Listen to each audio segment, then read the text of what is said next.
Begin. I'll make it 7 o'clock.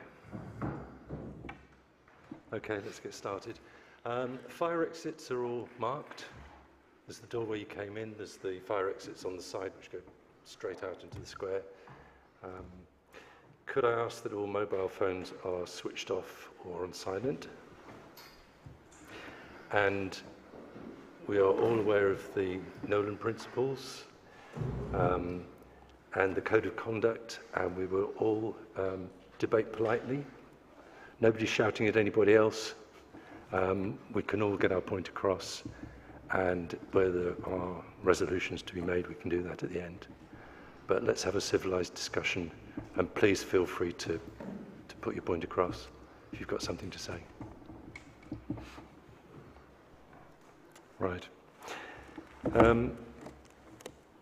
So, item 1, members' apologies for absence. Good evening, Mr Mayor. We have apologies from Councillor Damon due to ill health, Councillor Doyle due to ill health, and then County Councillor Tony White has sent his apologies, as have Borough Councillors Osborne and Tyler. All right, thank you. Do we have any declarations of interest? Councillor Brewer. I'd like to declare an interest in item 8, please. Yeah. Okay. And Councillor Westrop's also declaring an item.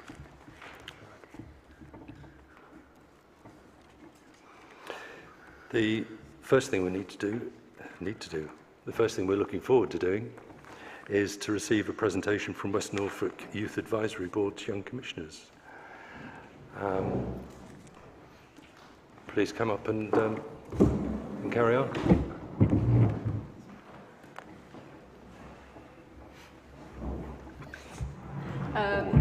Thank you very much, everyone, for coming here today to let us talk for a little while. We'll be as brief as we possibly can.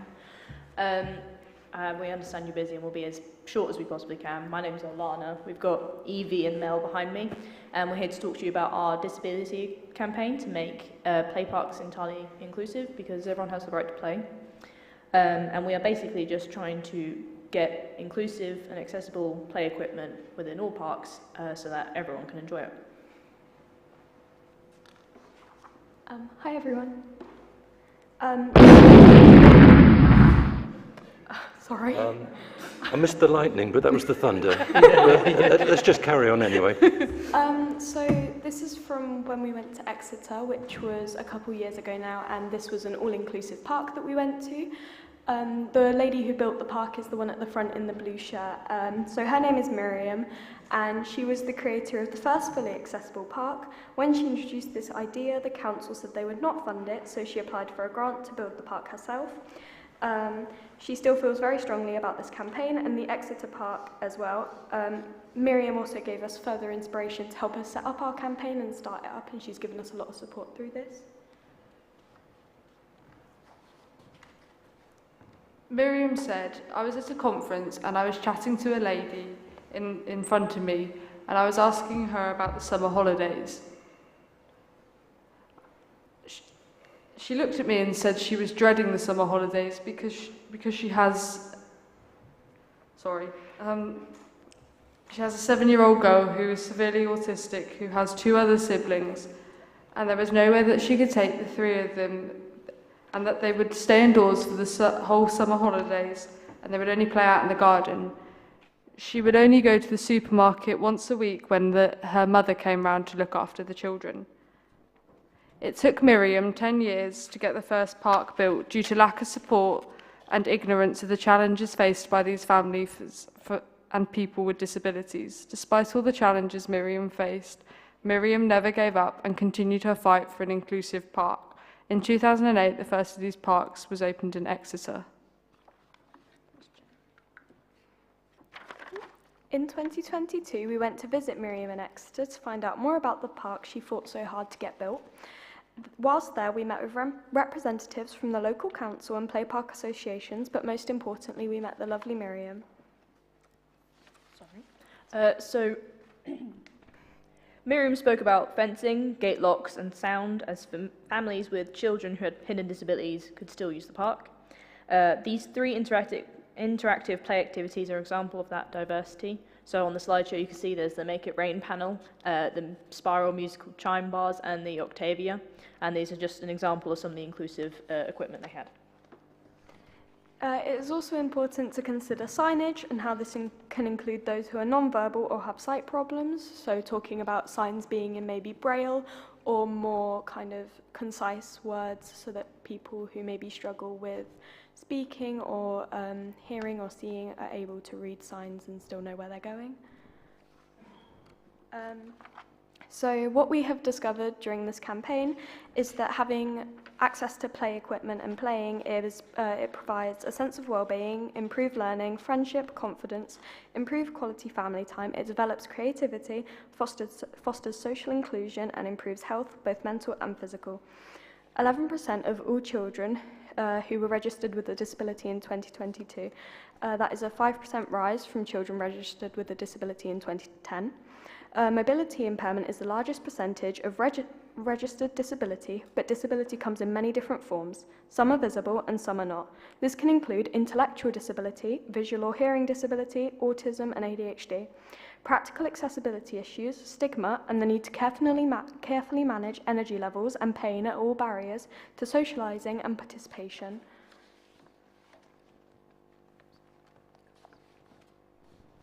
Our campaign is backed by the UN Convention of Rights of the Child as shown on the slide.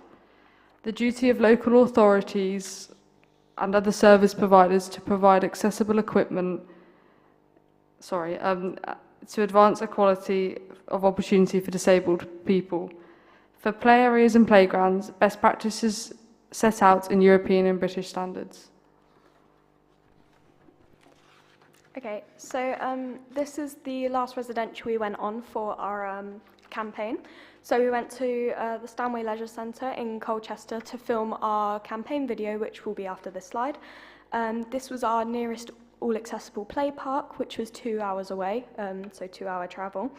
We went and spoke to builders of the park, parents and children who use the park, and also parents with disabilities who maybe have able-bodied children and are able to play with them at most local parks because of the fact that they have a disability even though their child does not. So we studied in depth the inclusive equipment, and as Evie said, we spoke to different parents and people there. We also spoke with Jupiter, the people who made the park, and we wanted to go there because it was meant to be one of the best parks in our, as close to us as we could as possible, to be entirely inclusive, and it was incredibly impactful on all the people around them. And we filmed our campaign video, which I'm just going to put on this slideshow now. The Youth Advisory Board is a body of young people and professionals who make change for young people and the communities that they live in. The vast majority of parks across the UK do not have equipment that is accessible to everyone. Play is important for children's mental, physical and social development. Play deprivation can inhibit social and emotional learning, and a child deprived of play may find it harder to interact with others and have poorer resilience. The aim of our campaign is to make all parks accessible for everyone, including wheelchair users and those with sensory issues and other disabilities which may make those typical parks less inclusive. This is because more than 16 million people in the UK have been registered with a disability. That is roughly a quarter of the UK's population. The National Disability Strategy, outlined by the government in 2021, encourages local councils to build more playgrounds for disabled children. But it's not just children who need to access parks. Adults have disabilities too. Why is this being ignored? Everyone has the right to play. I think it's really important that parents with disabilities are able to use the space as well as children with disabilities. And a key thing we learned from our designers, Jupiter, that we worked closely with on designing the scheme is that the inclusive equipment is amalgamated and it works alongside regular equipment so that children with additional needs aren't isolated, and the parents with several children can look after and play with both their children at the same time because they're all kept together.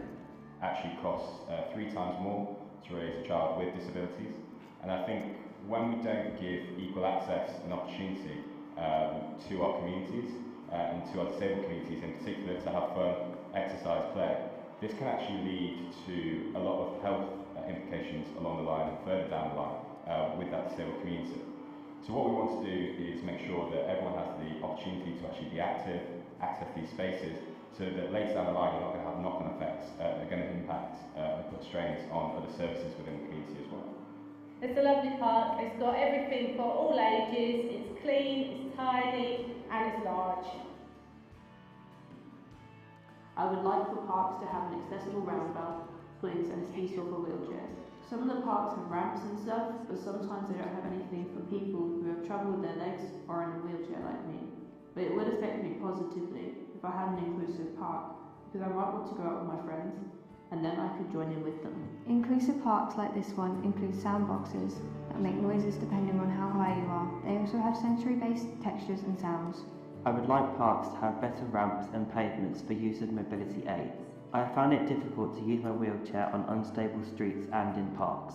The negative impact of non-inclusive parks are disabled people feeling more segregated. It isn't fair for a person to not access places like parks due to something they are unable to control. Everyone has the right to play. So, what could be done about this? Sign up to our campaign. Sign our pledge. Share our film with everyone to raise awareness. We want you to think inclusively and include this in inclusive planning and building applications. We want you to make a difference. This is not about new money, but using existing budgets for projects and refurbishments to plan for inclusive play parks. You can make a difference today. Everyone has the right to play. Everyone has the right to play. Everyone has the right to play. Everyone has the right to play. Making parks accessible for all. I do apologise about the quality. I don't know why the video was being like that, but it's on our MAP website if you want to watch a better version. So in my town of Watton, we spoke to the town council because they approached the youth advisory board asking for suggestions on the new park that they are refurbishing.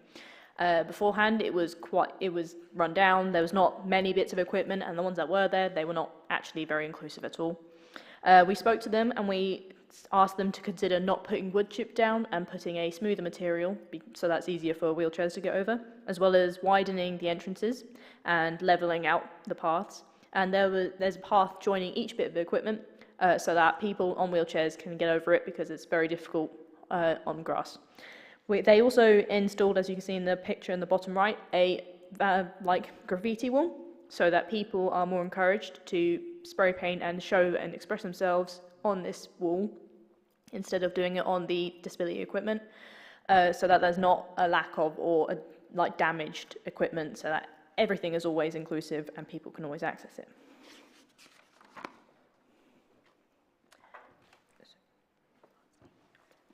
The most frequently asked question is, does it cost more? And a strong view that both accessibility and inclusive play equipment is always more expensive. It can be, but that's not the case, and working with designers like Jupiter will provide options to work with existing budgets. It would be great if there was unlimited money, but we know the pressure that the council budgets are under. Compromise will be required. Plan for incremental change when refurbishing an existing play park, and when building a new one, design and plan to expand and improve over time. If you can only do one thing, then start with accessibility. Sorry. If you can only buy and install one piece of accessible equipment, make it the coolest so everybody wants to use it. Have a strategy over 5 years that shows the change and growth of the play park and involve the community and encourage fundraising.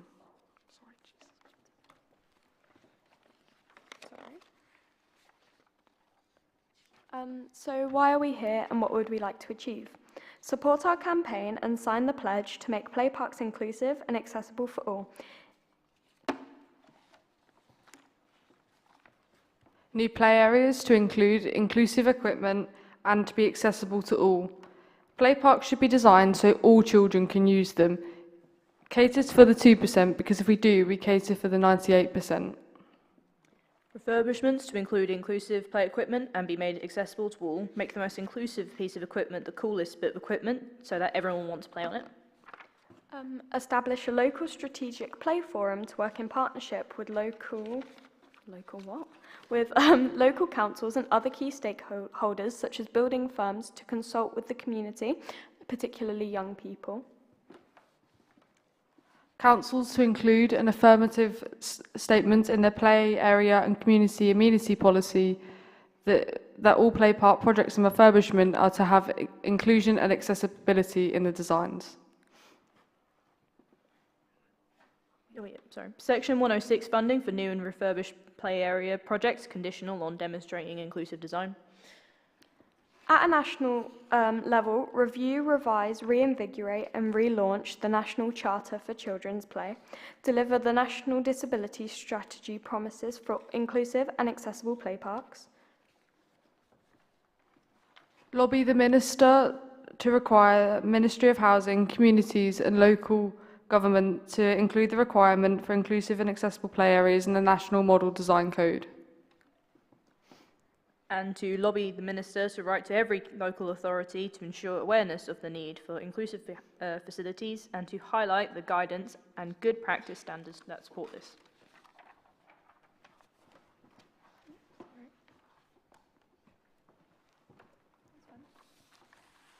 Please sign our pledge to provide accessible, inclusive, safe play environments that challenge, excite, stimulate and promote the interaction of all young people of all abilities.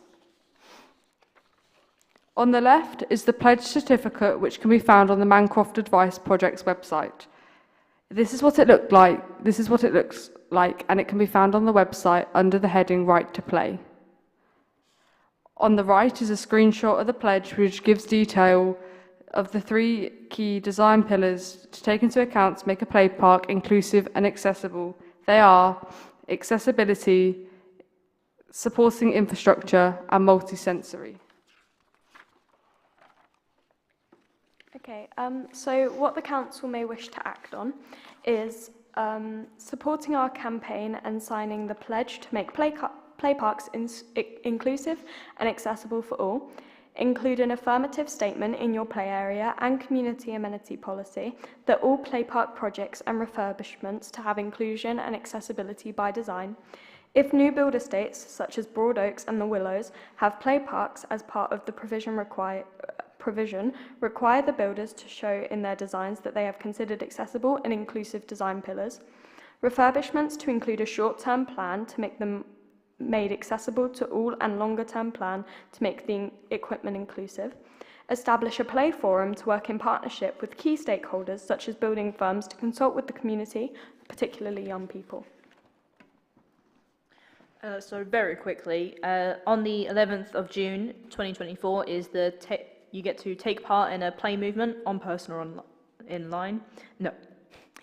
online, sorry. You can spread the word on Facebook, Twitter, LinkedIn with the hashtag International Day of Play, social media template where you can share their content on their website, the youth call to action. You can read the importance of play in children and education, as well as an education toolkit for ages 7 and up to ask children of ways to help others engage in play around the world. The website is not dyslexia friendly, however, because of the dark blue background and the yellow writing. But if you can just look on their website, it will tell you more information.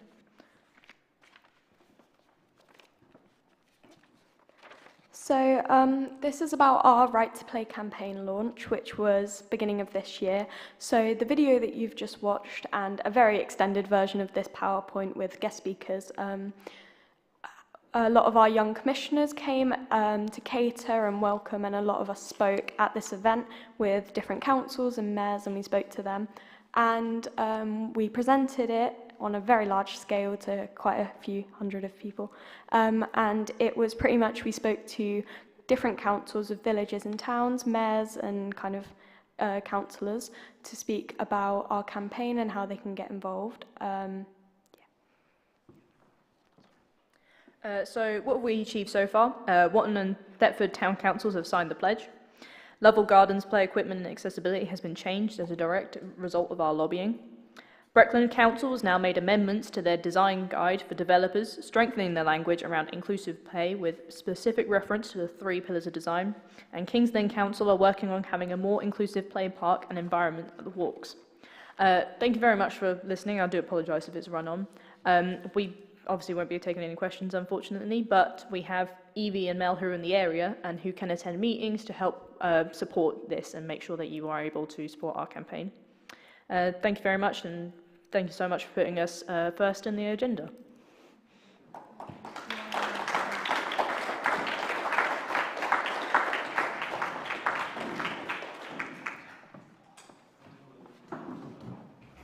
So a big thank you to the West Norfolk Youth Advisory Board's young commissioners for an excellently presented and well put together presentation.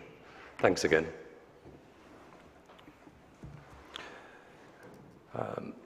Next on the agenda for this evening is the Clerk's report and Mayor's announcements.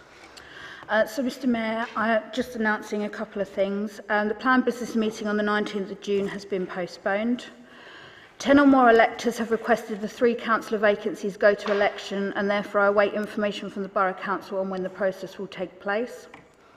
Councillor Damon at the last meeting asked that an agenda item be added to the meeting to debate whether committee meetings should be recorded. After speaking to Councillor Damon, I have authorised the purchase of 2 dictaphones, which is within my remit and does not require full council's approval.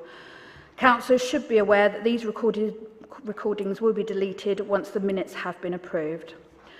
Lastly, the Deputy Clerk has continued to work with Link regarding an additional ATM in Downham Market. Link have advised that they will be willing to work with the Conservation Officer at the Borough Council with the intention of submitting a planning application in order to gain approval from an ATM in the new banking hub on High Street South. This is positive news for the residents of Downham Market. There are no guarantees, but we are very hopeful of this going through. Thank you. Thank you very much. I've attended a few things in my first month as Mayor, almost a month. The annual reception at Marham was the 22nd of May, and that took the form of a presentation by the 2 group captains and the wing commanders. Visitors were treated to a bus tour around the site, 6.5-mile round tour, and we ended up next to the runway. The rain held off, fortunately, while we stood near the runway, as 2 new F-15 fighter jets did a flyby and then hovered over the runway before doing a coordinated vertical landing. And that honestly was quite impressive.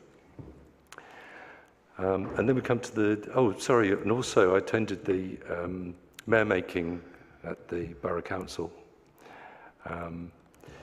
It's a bit more formal than our mayor making. They actually have a robing room where the mayor goes to receive his robes as well as his chain. And the deputy mayor is actually here this evening, our very own borough councillor, who may wish to speak to us later. Then the other major event was the Downham Festival.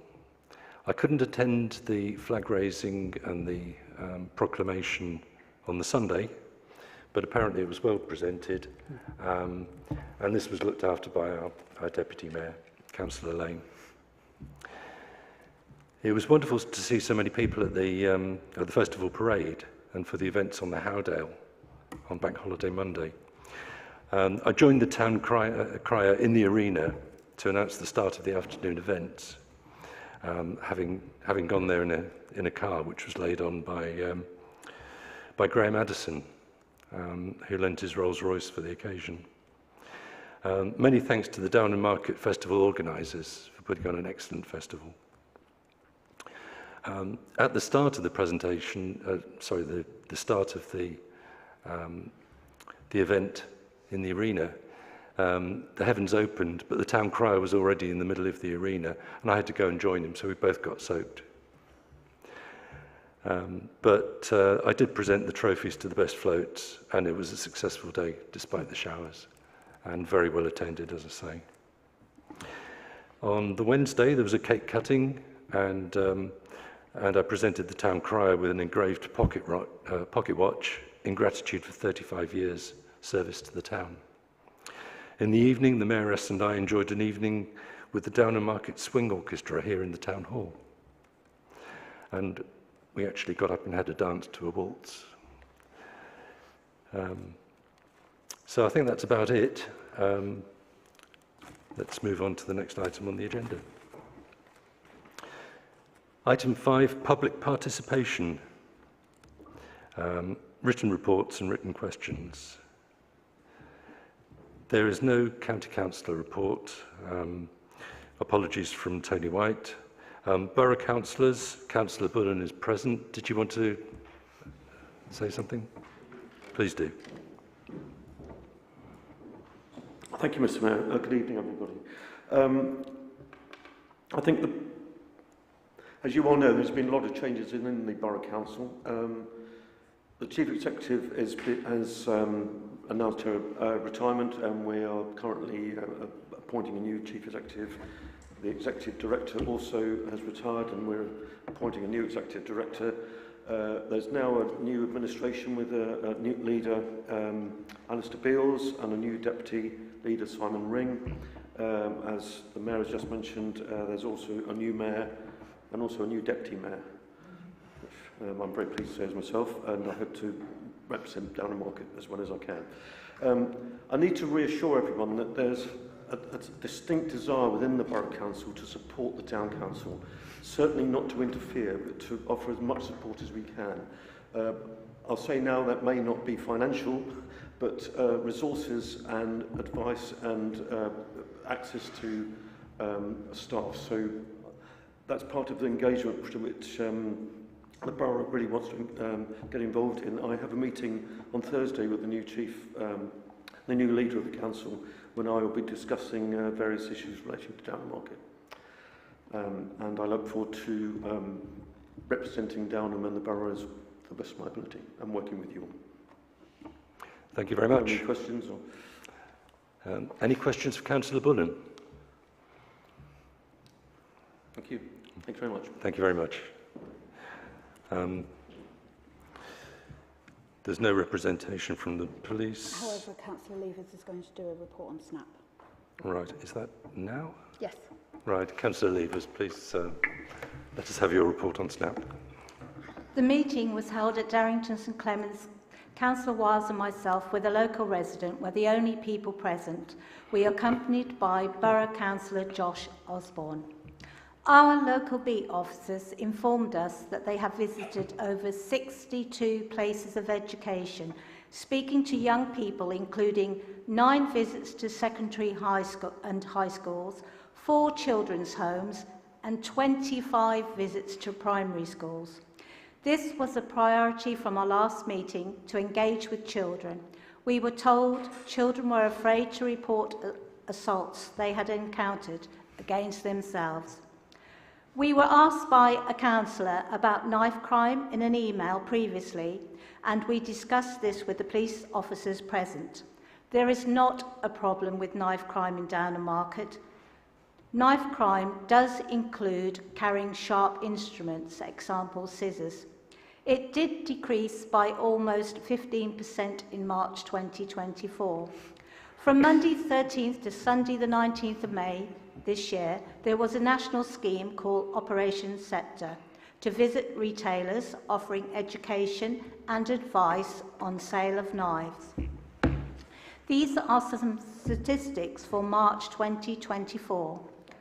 Violence and sexual crimes, 64. Antisocial behaviour, 20.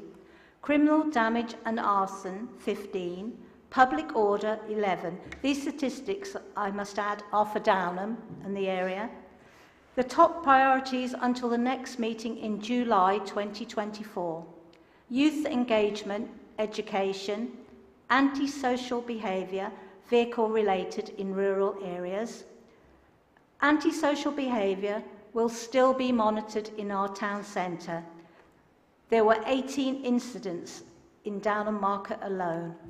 One interesting fact, as we all want to see more police on the beat, 117 hours have focused on the police walking around the area. These meetings are open to the public, and although Councillor Wiles and myself will always take any concerns to them that we are told about, it is important to remind the public anyone can attend and ask questions. It is our local police who attend. Thank you. Thank you very much.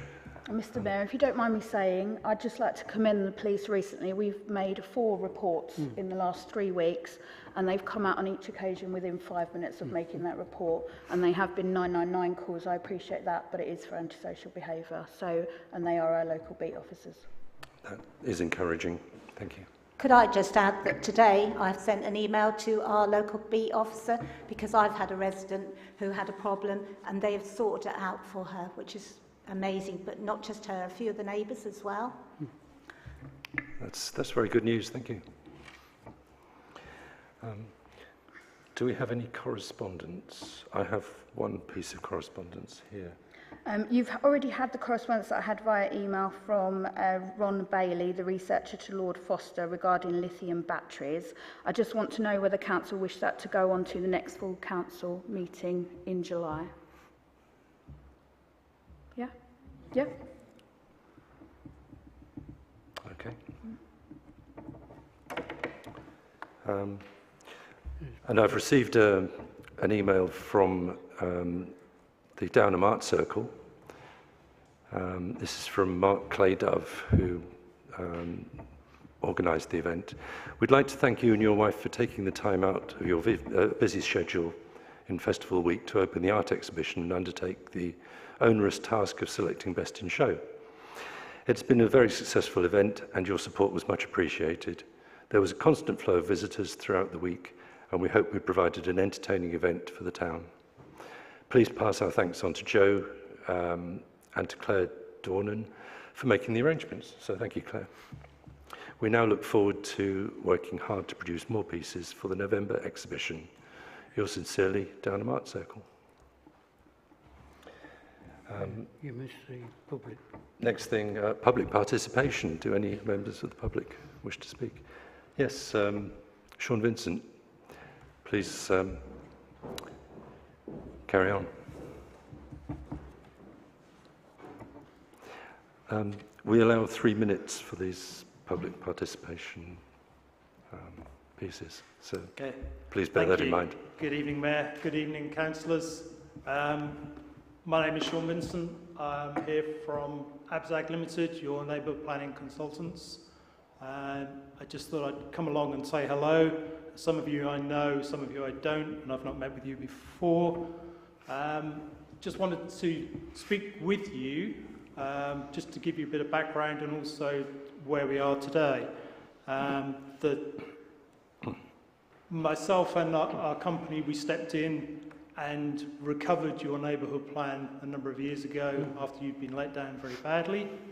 And we worked very hard with yourselves to get your plan to what is a reasonable state at this point in time with some really good policies that will improve development, and also notable the affordable homes policy that you have in there.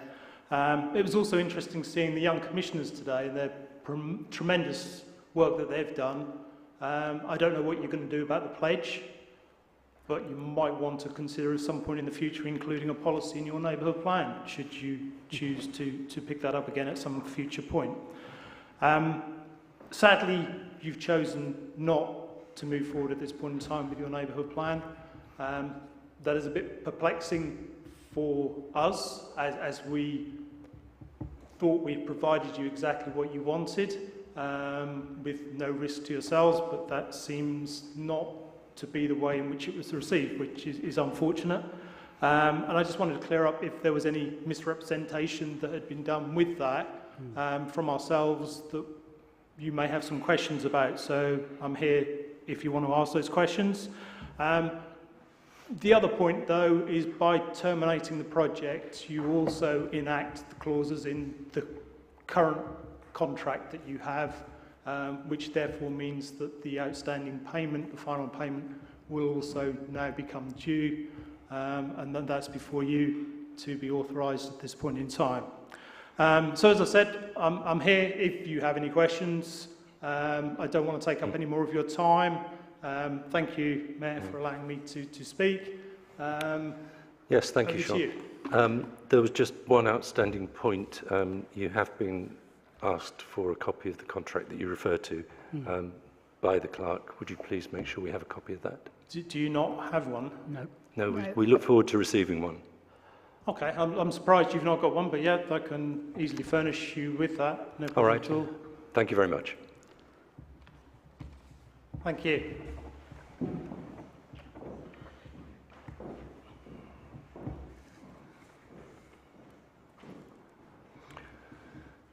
Item 6 is to approve the minutes of the full council meeting held on the 14th of May 2024. Can I propose that we accept those minutes in full, as presented? And a seconder. And a seconder. Thank you, Councillor Westrop.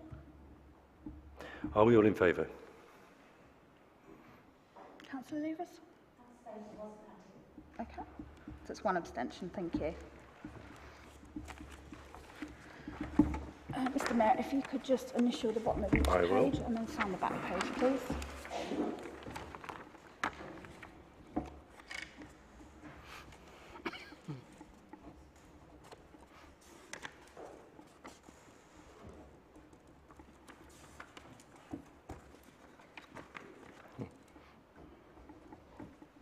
Sorry, I write long minutes.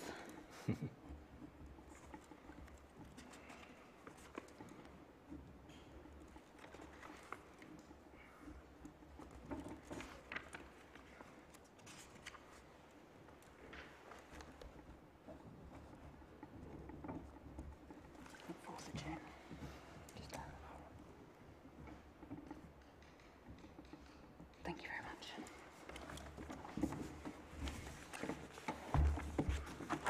Thank you. And on to item 7, to accept recommendations within the minutes from the following committees. Planning Committee. I would like to ask the Council to accept the minutes and recommendations of the Planning Committee for the 16th of April 2024 as a true and trusted record. Thank you. Do we have a seconder? Councillor Brewer. All in favour? That's all, thank you. Thank you. And the Property Committee. I'd like to ask Council to accept the minutes from the property meeting on the 28th of March 2024. Do we have a seconder? Councillor Lynch. And all in favour? That's all, thank you. Item 8 is to discuss the sale of Paradise Garage following receipt of valuation and to agree actions. So, yes, I'm going to say those with an interest are free to leave the room.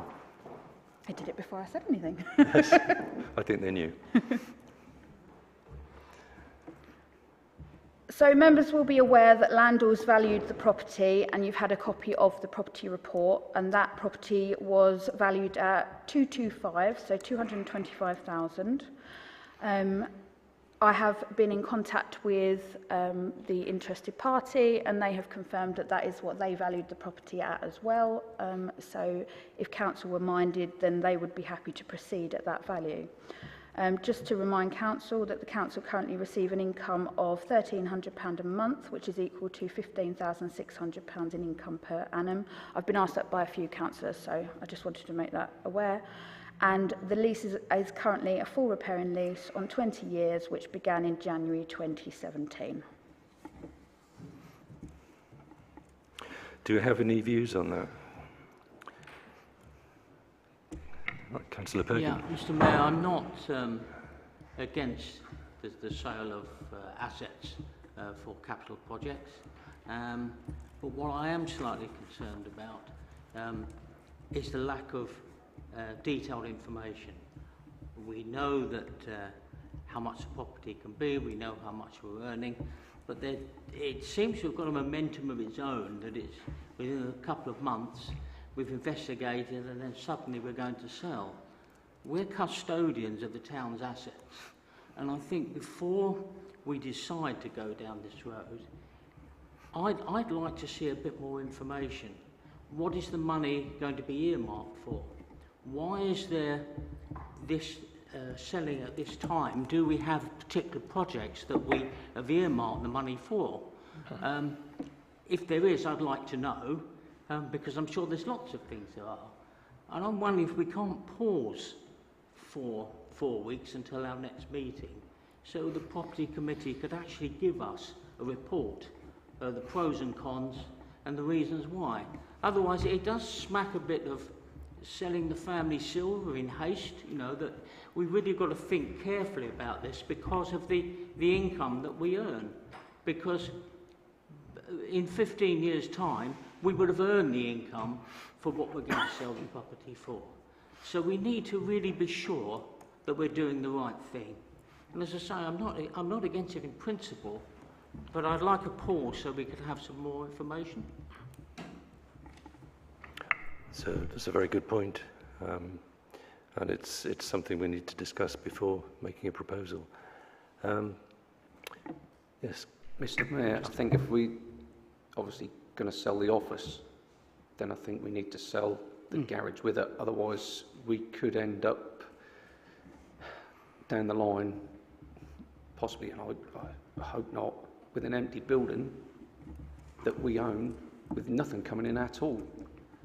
Whereas we have the opportunity to sell it now for a fairly decent price, along with the offers, and then possibly reinvest that money into something for the community to use. That's also a very good point, that there will be capital available to put into other projects, such as the JCC, for example. And allotments, perhaps. Any other thoughts? Councillor Leach. I was going to say, we've actually got loads of projects that we can do. There's a sports centre, there's allotments, there's solar power on the town hall. There's loads of projects in the pipeline. There's no shortage of where to spend the money. Any other thoughts on that? Councillor Moises. Yeah, I'm with Councillor Perkin here. I think we need to get all the information. Pros and cons, a very good idea. And so we can weigh up what we think is best for the town and the people's property. Also, the projects, there is a lot, like Councillor Leach just said, but is this money that if we do sell, is it restricted on what we can actually spend it on? Yeah. That's more information I would like as well. Thank you. Yes, money for capital projects has to be spent on capital projects. It can't be spent on running costs, for example. It can't top up the reserves just for the everyday spending that the council needs to do. So again, that's a good point. Any other views on this? May I make a proposal then, Mr. Mayor, that we ask the property committee to give us a report for the next full council meeting, so we can make a decision based on the facts rather than on instinct. Yeah. All right, do we have a seconder for that proposal? Councillor Moises. And all in favour?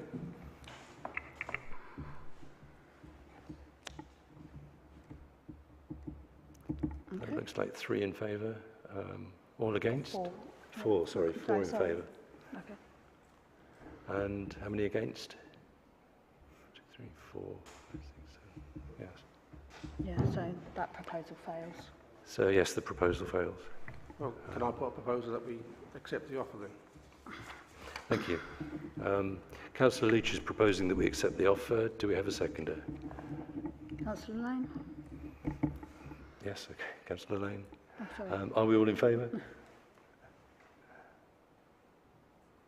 Okay, those against? 3 against. Yeah. Are you against, Councillor Sharman? Councillor Sharman, how did you vote, sorry?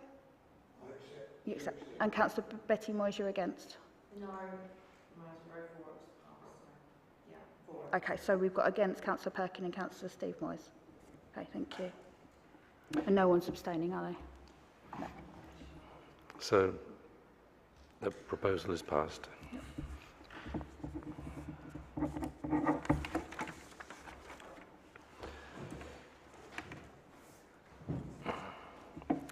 The next item is to receive an update on Paradise Road crossing request and agree actions.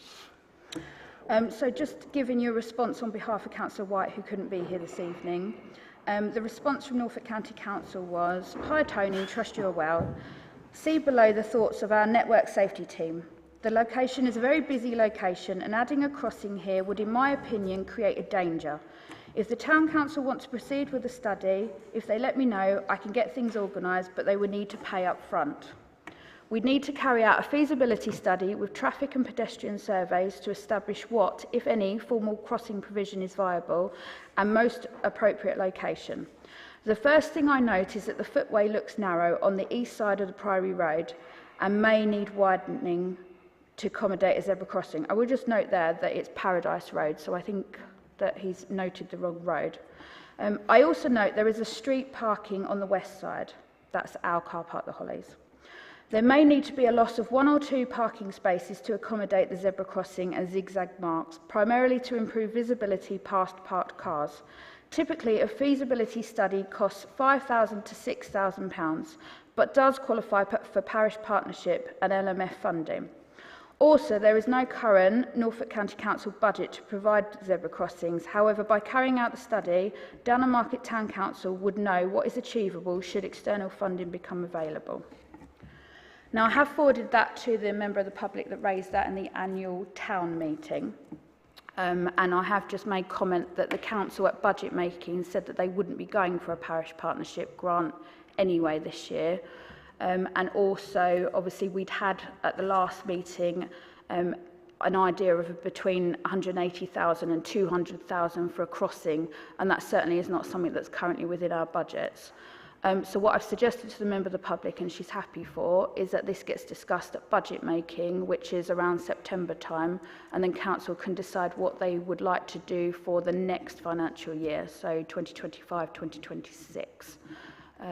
Unless any of council are minded to reverse the decision made in December, January, and want to discuss this further within this financial year. No? Okay.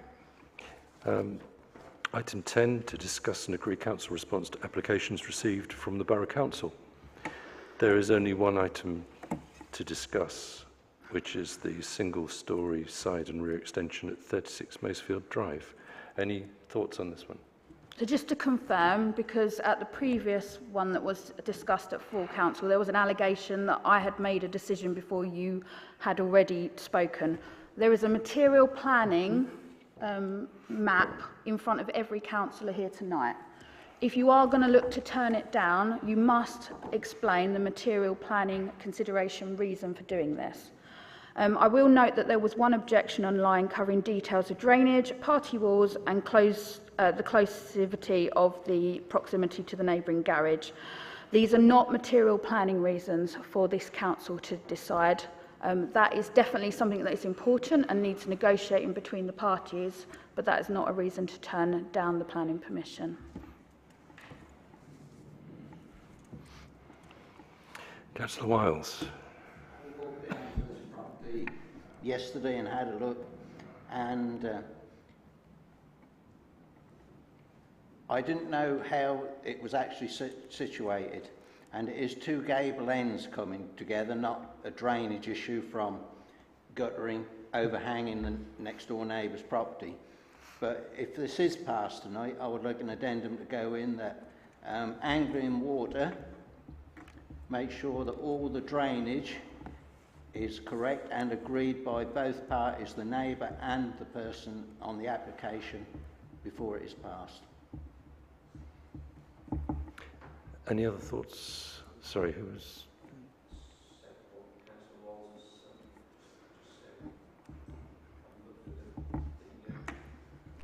Having looked at the drawings and whatever else it is got to go through, make sure it's all complied with Anglian Water. Right. Councillor Pyatt. As I'm not a member of planning and know nothing about this, can I not vote for anything tonight on this council, on this committee? As you wish. I will decline voting. All right. Are you asking to abstain or actually not to vote anyway? Okay.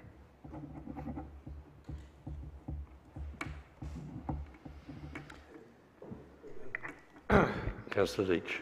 I saw no reason to turn this down, so I propose we just pass it.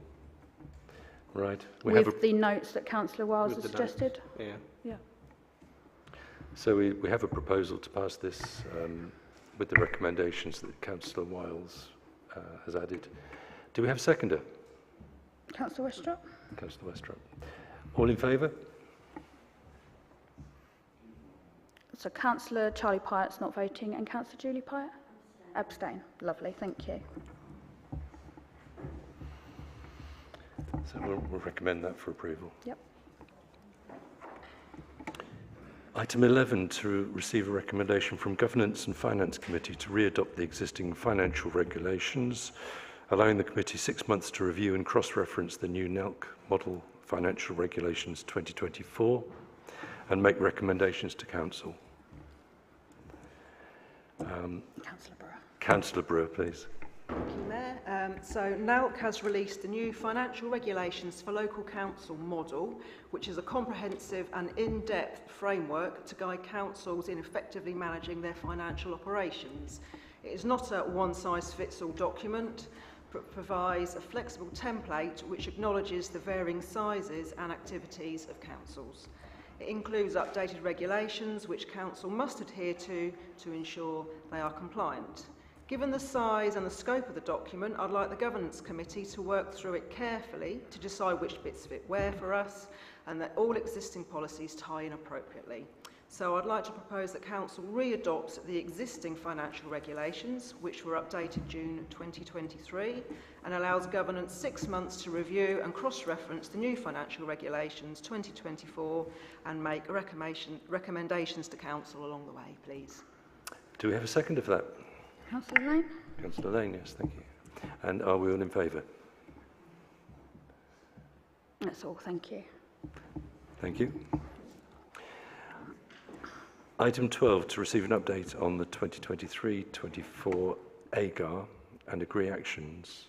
So the deadline for submitting the external audit, the deadline for submitting the AGAR to the external auditor, PKF Littlejohn, is the 1st of July. The work was hoped to have been completed, ready for this meeting. However, due to the recent town hall flood and annual leave, that just hasn't been met, unfortunately. So I've spoken to the Mayor regarding having an extraordinary meeting later on in the month, and we've suggested the 25th of June after the planning meeting. So the planning meeting would be at 6 and then full council would be at 7. So unless there is any objection to that, then that's what we'll be planning. No, perfect, thank you.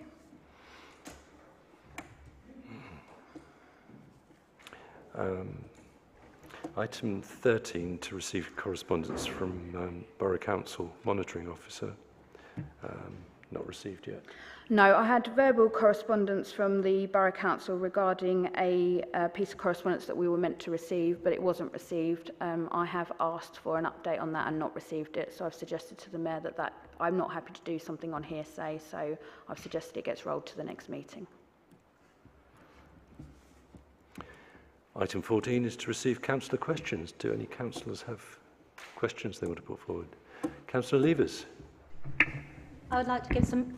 Oh, sorry, I've got the wrong one. I'd like to give some background information first. It should only be 3 minutes. Last year, there was a frank and full discussion in Council to suggest how the junction between London Road and A1122 could be improved. I have received information that the developers of the Nightingale Lane site in their traffic plan asked NCC Highways to reduce the speed to 40 miles per hour from the A10 roundabout to after the new roundabout they will be constructing. They are concerned about traffic coming around the corner. I was told both the police and NCC refused, which is disappointing. However, more information I have received is that the Bridle Lane developers and Wimpshire Parish Council are waiting for the approval of extending the speed limit to where 30 miles per hour ends at the moment on Lynn Road to after the new roundabout the developers will be constructing. Those that I have spoken to are very confident this will happen. A letter from this council, the Planning Committee, dated February the 29th, 2024, has suggested a lowering of speed when the A1122 new roundabout is being constructed.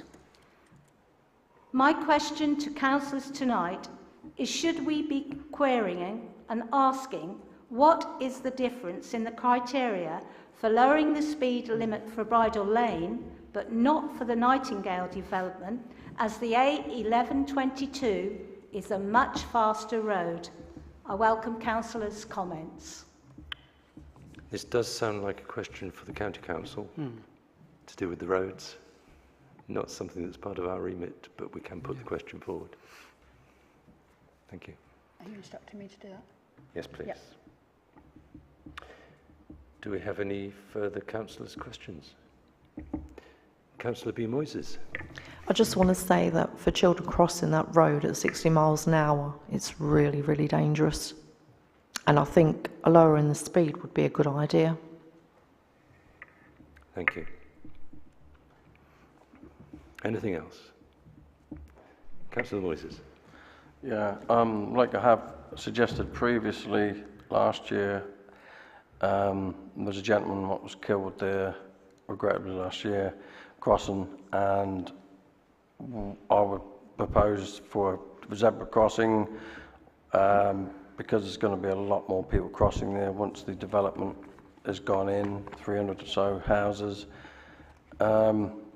So yeah, if there's not going to be a crossing and it hasn't been put in by the planners for the development of the housing estate, then it does need the traffic slowing down, because I think someone else is going to get killed there before long, and it needs stopping. We need to make it safer. All right, thank you. Councillor Lewis. I don't, just to pick up on... Excuse me, I'm sorry. We can't have members of the public talking to councillors during the full council meeting. Thank you. Sorry, Councillor Lewis, you were interrupted. Just picking up on Councillor Moyes' point there, I don't think that the people from that development are coming out that way. They would go over the footbridge into Denver, but I do get what Councillor Moyes is saying. Now with traffic getting a lot quicker, and yes, having crossed that several times as a child when it was first built and whatever else, but now it is getting more and more sort of faster vehicles. It does sound as if this is something we ought to look into and make inquiries. Yeah. Councillor B. Moises. Actually, there's going to be a cycle lane all the way down that road, so I think that will cause more traffic to cross it, because it's going to come all the way along up to where the crossing is to Denver. So if someone wants to use the post office, they probably won't go over the bridge into the estate there. They'll probably come along the road and then cross at the end of London Road. Right, thank you. Councillor Levers. I think really what I'm trying to say is, if they can allow that speed, just for it's not going to be all the way along Wimpshire Road from the Bridle Lane. It's just going to be after the roundabout. If we can ask them, because they're very disappointed, the developers are.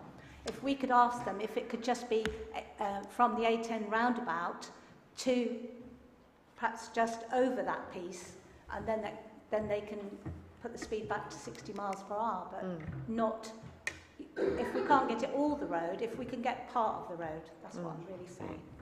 Can we leave this to the clerk to make inquiries, and we can discuss it at a future meeting? Thank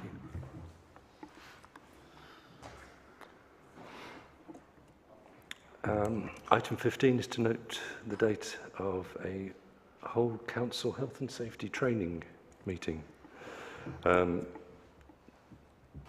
arranged for Monday at 5:30 in the Assembly Room. That's correct. So Monday the 10th of June. It has been mentioned at a few meetings prior, but just to remind you that this was a requirement of the health and safety audit that was done in December, that councillors were receiving training in addition to council staff. Council staff will be in attendance at this, but obviously they do get additional training as well, so they are attending to support council attending. And I would ask as many members of council to attend, please, to support the staff and also to meet our obligations under health and safety. I have to be gone by 6:45 for my responsibilities of volunteering, so that's the deadline I'm looking at. We won't be having tea and coffee and biscuits, it will just be a formal meeting. Sorry. Feel free to bring your own biscuits. I would urge all councillors to attend if you possibly can. Item 16 is to note the date for an extraordinary full council meeting to agree the AGAR and related documents. Yes, so just in relation to what we said in agenda item 12, you've obviously agreed that that date's okay, so that will be what you will go ahead and issue the agenda for. Right, thank you. And item 17 to note the date of the next full council meeting as the 2nd of July. That being the final item on the agenda, I declare the meeting closed at just after 8 o'clock. 8:02. 8:02. Thank you very much. What time was the training on Monday?